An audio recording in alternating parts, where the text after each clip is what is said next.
سلام. آیه رو با هم گوش میکنیم.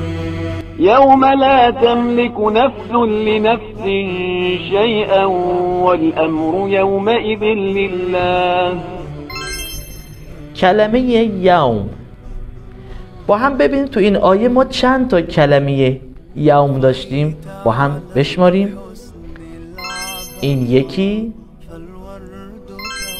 دو تا کلمه یوم داشتیم. باید دقت کنیم حرف واو که علامت سکون داره قبلش چون صدای ا یعنی فتح اومده، موقع خوندن باید دقت کنی که این کلمه یوم خونده بشه، که متاسفانه خیلی از من و شماها موقع خوندن اینو یوم میخونیم که متاسفانه این اشتباهه. حتی تو سوره حمد که هر روز تو نمازامون داریم این سوره رو میخونیم، مالکی یوم الدین، باید مراقب و مواظب باشیم که این کلمه یوم خونده نشه و الا نمازمون اشکال و ایراد داره. آیه رو با هم گوش میکنیم. یوم لا تملك نفس لنفس شیئا والامر یومئذ لله.